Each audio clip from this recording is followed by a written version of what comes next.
Hello, my name's Allison Ayers, and I chose to do my project on the role that decision making plays in adolescent risk taking behavior.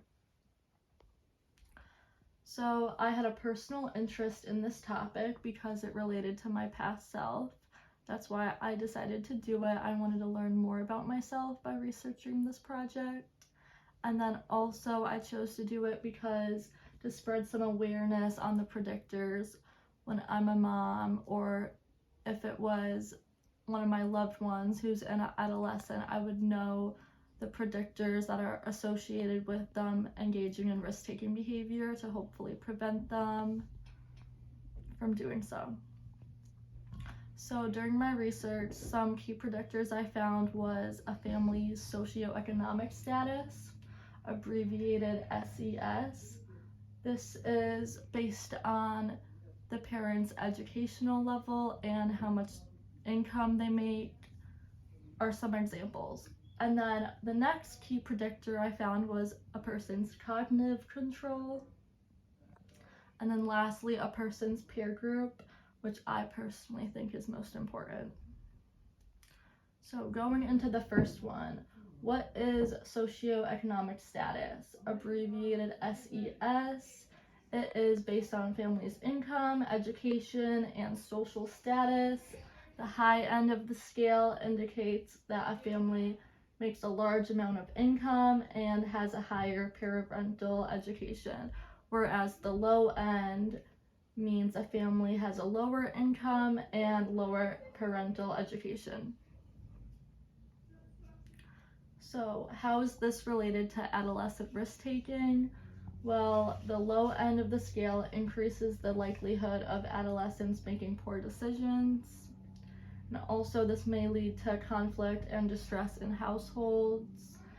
And families on the low end of the socioeconomic scale, this reduces the time that they are at home and the time they have to monitor their children.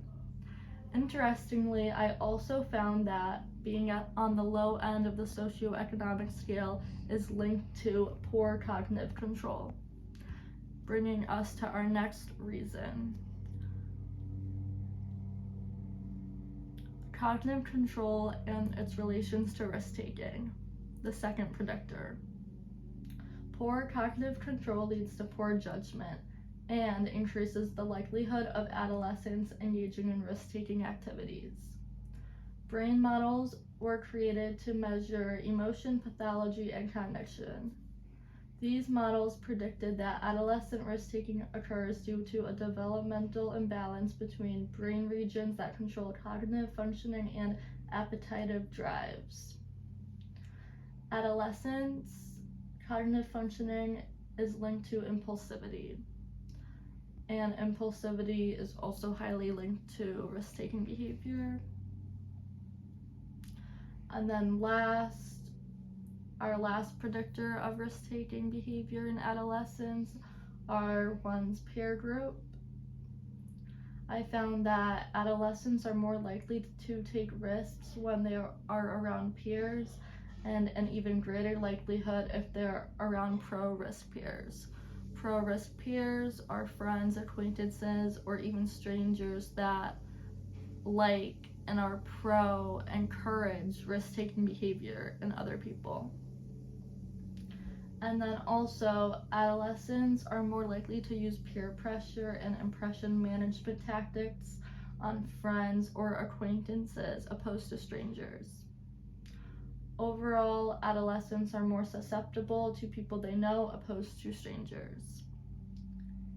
And I thought this statistic and this finding was interesting because personally growing up, I feel like parents always tell you not to talk to strangers, but really in prevention of risk-taking, they should have talked to you about your friends, how they might persuade you to doing something that you shouldn't be doing, opposed to strangers. And then also I found that adolescent males are more likely than females to weigh the benefits over the consequences in risky situations. So this means that males are more likely than females to engage in risk-taking activities. And then, lastly, to conclude, adolescents between the ages 10 to 19 experience tremendous changes physically, emotionally, and socially. They're at heightened risk for engaging in risk-taking behavior. Their socioeconomic status, cognitive control, and peer group plays a significant factor in predicting their chances of engaging in risk-taking behaviors. Parents, teachers, older siblings, and loved ones should become aware of these predictors to hopefully prevent dangerous behaviors in the future. And then down here, I have awareness plus prevention equals safety. Perfect. Thank you all. And one last thing, my sister Leah's recording me. Leah, do you have any questions on my presentation? Any questions? No. No questions? All right.